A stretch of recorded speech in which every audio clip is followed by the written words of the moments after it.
Graça e paz, amados de Deus, e você está no seu, nosso Ponto Teológico. Estamos aí para mais uma aula de Teologia Paulina, pois é, aula número 6. Deixa eu acertar aqui a câmera, isso, aula número 6.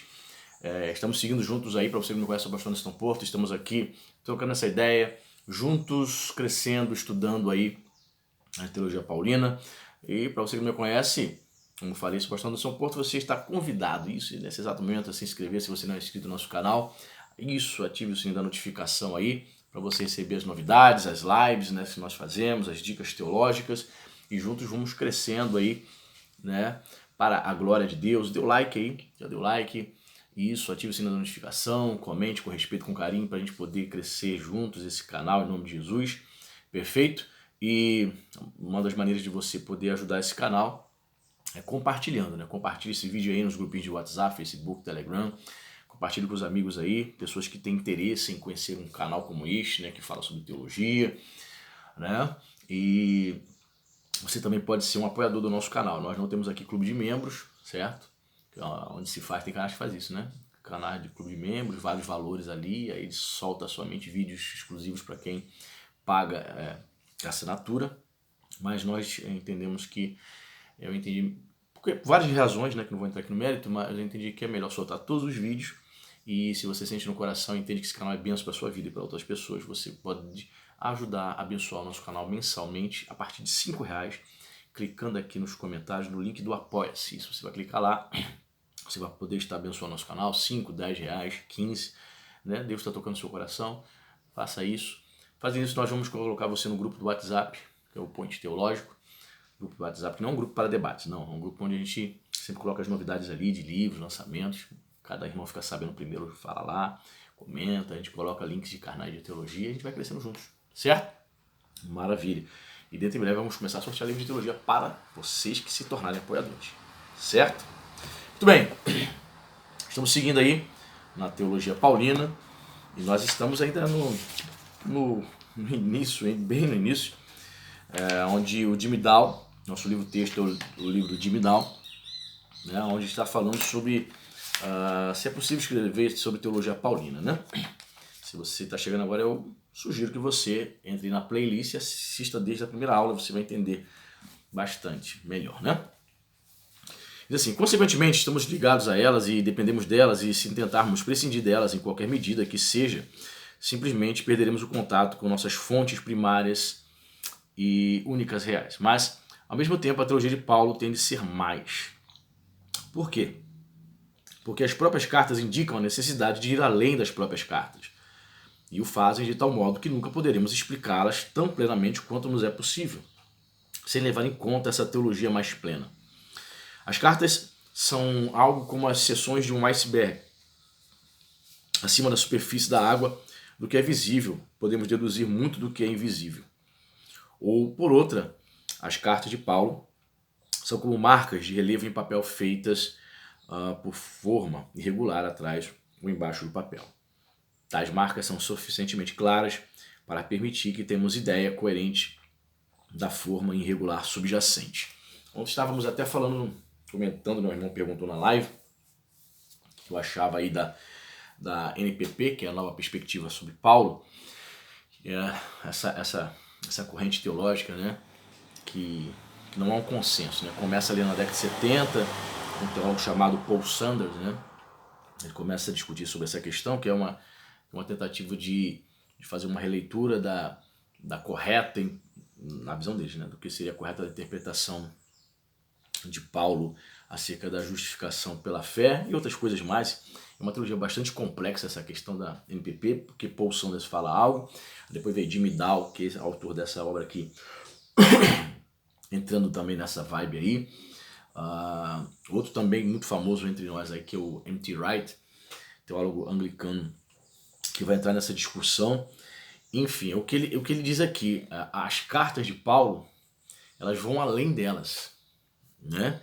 Dá pano para manga. Os teólogos aí, de tempos em tempos, estão fazendo análise. O próprio Jimmy Dow escreveu um livro chamado A Nova Perspectiva acerca de Paulo, né? Uma obra densa, né? Os teólogos sempre estão tentando fazer releituras acerca de Paulo, ok?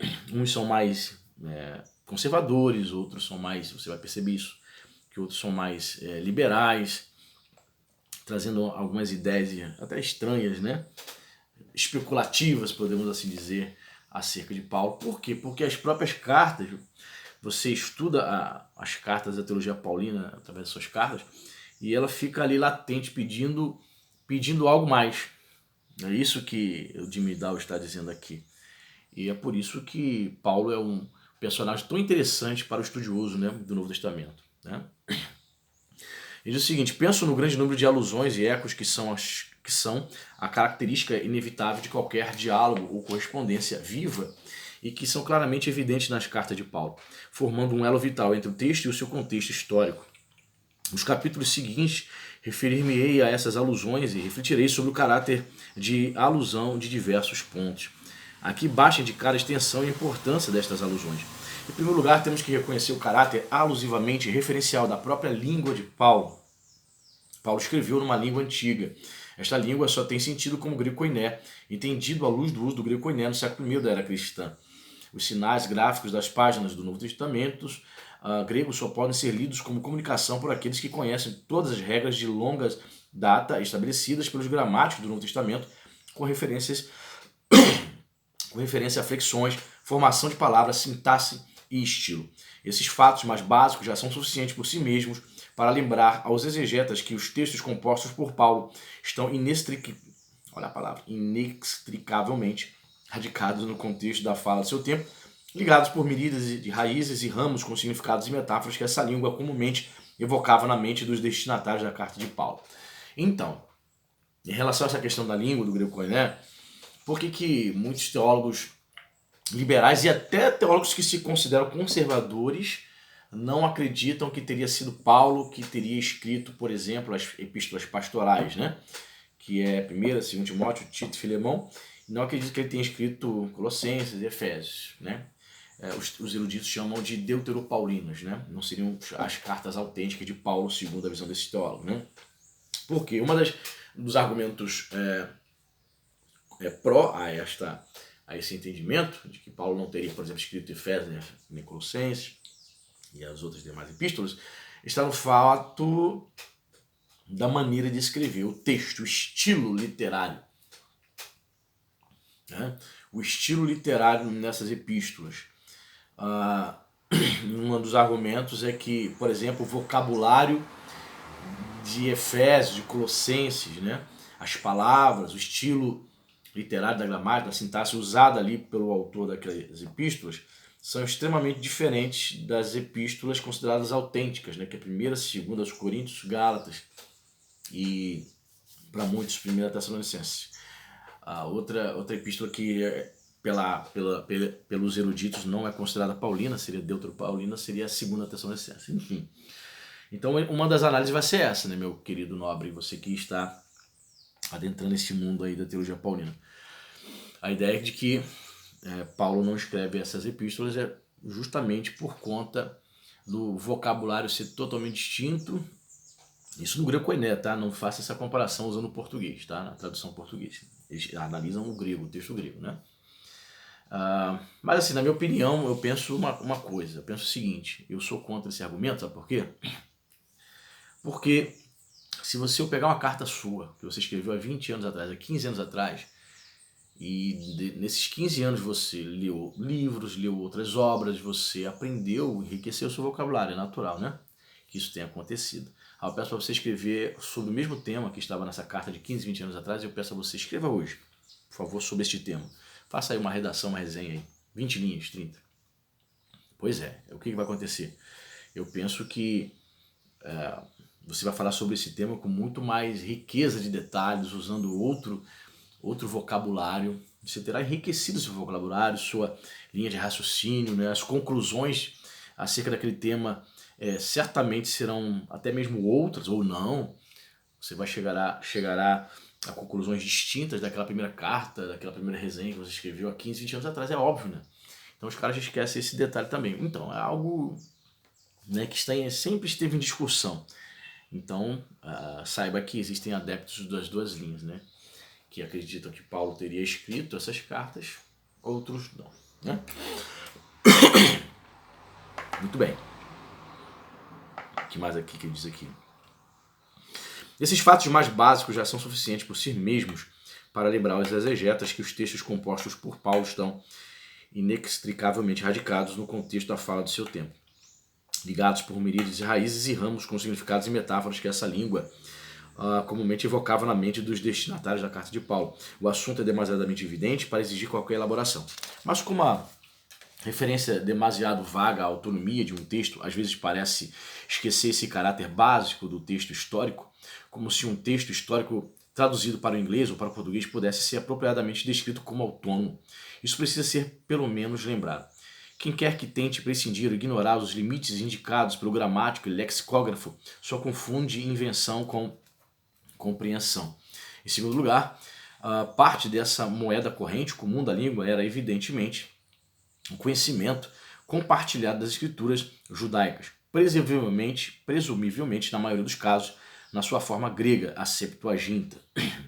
Então, bom, só lembrando aí os irmãos que o apóstolo Paulo, ao consultar o Antigo Testamento, qual é o Antigo Testamento que ele provavelmente ele consultava, ele estava, né, principalmente na sua missão entre os gentios, né, era a Bíblia da Septuaginta, né, que é a versão grega, que é a versão do texto, né, do Antigo Testamento hebraico para o grego, ali no 2º século antes de Cristo, perfeito? Ele poderia sim consultar o texto original hebraico, porque ele sabia o hebraico, certamente, mas ele claramente vai se utilizar aí da Septuaginta, até porque o grego koiné naquela época, você sabe, era como se fosse o inglês hoje em dia, né? Então, ainda mais na sua missão entre os gentios, é óbvio que ele se utilizou da Septuaginta. Ele vai dizer mais aqui, ó, na feliz metáfora de Dodd, C.H. Dodd, né, que foi um teólogo aí que conservador aí do século XX, que dialogou bastante aí com os grandes eruditos do século XX. Então, na feliz metáfora de Dodd, as escrituras foram a infraestrutura da teologia de Paulo. A metáfora lembra-nos que o que estava na mente de Paulo não eram apenas as suas citações explícitas da escritura, mas a maneira como a terminologia, as expressões idiomáticas e as imagens escriturísticas moldaram e determinaram muita coisa que Paulo escreveu. Sim, outra coisa importante, né? Paulo era um homem ali do seu tempo, extremamente culto, que conhecia a cultura helênica, que dominava o grego, o latim, perfeito. Só que ele foi formado como um rabino, não podemos esquecer disso. Então, por exemplo, quando você vai estudar hermenêutica, o estilo de interpretação das escrituras que Paulo muitas vezes se utiliza é o que ele aprendeu como rabino. Então ele vai usar de alegoria, vai usar metáforas, ele vai usar diatribe. A diatribe, o que é a diatribe? A diatribe é um recurso literário, ele usa muito isso em Romanos, né? No qual ele cria no seu discurso ali, ele cria um opositor imaginário. A gente usa também isso, né? Quando a gente está pregando. Por exemplo, eu digo assim, porque o Senhor Jesus, na minha pregação, ou na minha escrita, eu digo assim, porque o Senhor Jesus ressuscitou para nos salvar. Mas talvez você esteja dizendo, como assim ressuscitou? Ninguém até hoje nunca ressuscitou. Logo afirmo, sim, Jesus ressuscitou porque há provas cabais disso. Você cria um opositor do seu argumento ali imaginário. Você mesmo coloca as objeções e vai respondendo a essas supostas objeções, né, de um opositor imaginário. Paulo utiliza muito a diatribe, né? Ali, principalmente em 1 Coríntios. Então, esses recursos que ele escreve, que ele vai se utilizar na sua interpretação, na sua escrita, estão presentes. A gente não pode esquecer que ele foi um grande, né, ele estudou, ele foi preparado, foi formado como um rabino. Ok? E demais aqui, a não ser que suponhamos que Paulo estava totalmente despreocupado em saber se os destinatários das suas cartas apreciavam a força transmitida por tais alusões, temos que admitir que Paulo jogava poder supor conhecimento considerável da Septuaginta por parte de seus convertidos. Conhecimento adquirido presumivelmente, pelo menos em muitos casos, através do contato anterior com as escrituras judaicas antes da conversão dele, bem como através de instrução intensiva depois da conversão. Assim, por exemplo, veremos mais adiante que parece que achava que podia supor com certeza que seus leitores sabiam o que ele queria dizer com termos-chave, tais como justiça e obras da lei. Em terceiro lugar, as referências alusivas de Paulo, por ele supostamente conhecidas, incluem muito da fé já comum a Paulo e a seus leitores. É por isso que é tão difícil reconstruir a pregação evangélica de Paulo, simplesmente porque ele não julgou necessário repeti-la nas cartas aos seus convertidos. Bastava ali referir-se a ela brevemente, ou aludir a ela usando fórmulas breves, geralmente resumidas como tradição querigmática. Então, o que seria tradição querigmática? A palavra querigma significa proclamação, né? Bultmann que vai trabalhar muito com isso, né? Sobre a questão do querigma ali na igreja primitiva. A igreja possuía um querigma, uma proclamação. Havia uma tradição, certo? Antes, por exemplo, das primeiras epístolas serem escritas, né? Supõe-se ali que meados do primeiro século, ano 49, 50, né? Teríamos ali as primeiras epístolas, o início, a escrita. Então, de Jesus, ano 33 até 49, 50, se passaram o quê? 16 anos, não é isso? Então, havia uma tradição. Né? A proclamação era querigmática, havia uma proclamação oral. Mas não duvido, há teólogos que ensinam isso, que haviam, por exemplo, circulando entre as igrejas, pequenos escritos chamados de confissões de fé. Hoje muitas vezes nós escrevemos, né, panfletos evangelísticos, não tem, a gente distribui, ou temos a nossa confissão de fé da nossa denominação. Então, há essa possibilidade, eu não duvido, que circulavam pelas igrejas pequenas confissões de fé. As confissões de fé também estavam presentes nos hinos, né? Isso é demonstrado nas epístolas paulinas. Trechos de hinos onde ali cantava-se confissões de fé acerca da pessoa de Cristo, acerca da pessoa do Senhor Jesus, né? Então, havia uma tradição querigmática, né? Por quase 20 anos essa tradição estava em voga. Aí começam a ser escritas as epístolas, ok? Então, quando ele escreve para estas comunidades, é óbvio, né? Elas já possuíam ali uma tradição, né? Ele fica mais de um ano e meio em Corinto pregando, né? Funda Corinto e havia ali uma tradição querigmática, uma proclamação. Então muitas coisas aqui, é isso que o Jim Dal está falando, muitas doutrinas ele não vai se aprofundar porque ele faz apenas breves alusões partindo para pressuposto que já havia uma tradição, já havia um conhecimento. Tanto é que a triste que ele fala assim, quanto a tal doutrina, não é necessário que eu vos diga, né? Ou seja, que eu fale repetidamente, com mais detalhes, porque vocês estão cientes. Havia uma tradição querigmática, né? Nas igrejas que ele fundou, ou nas igrejas que ele não fundou. Por exemplo, a igreja de Roma e a igreja de Colossos, né? Quem fundou a igreja de Colossos possivelmente foi Epafrodito, né? Epáfras, né? Epafrodito, né? O apelido dele era Epáfras, né? Muito bem. Fazia isso sabendo assim, podemos supor com segurança que mesmo tais breves formulações evocariam o conhecimento de uma parte substancial de ensinamento básico que transmitira, quando pregou aos seus leitores o Evangelho de Jesus Cristo e os estabeleceu como nova igreja. Essas alusões não devem ser avaliadas simplesmente pela brevidade da sua referência. Reconstruir a teologia de Paulo, medindo-a pelas proporções do seu tratamento explícito, certamente resultaria numa afirmação cuja insuficiência fora logo apontada tanto por Paulo como por seus leitores. Não pesamos a teologia de Paulo simplesmente pela contagem do número de palavras que ele usou. Concordo. Nós não podemos dizer que Paulo, vou tocar no tema de novo de outro vídeo aí, eu falei. Nós não podemos ensinar, por exemplo, que Paulo não cria, por exemplo, na doutrina da concepção virginal de Jesus, só porque ele nunca tocou no assunto. Então, teólogos liberais vão dizer que Paulo não acreditava, porque Paulo nunca tocou nesse assunto, nunca ensinou. Isso teria sido uma doutrina tardia que Lucas escreve ali no seu evangelho. Entendeu? Os caras partem desse pressuposto. Não, nós não podemos dizer isso.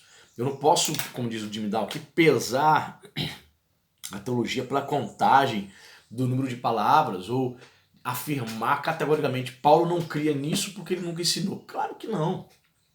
Ele não ensinou tudo, ele não ensinou todas as doutrinas, né? Todas as doutrinas cristãs.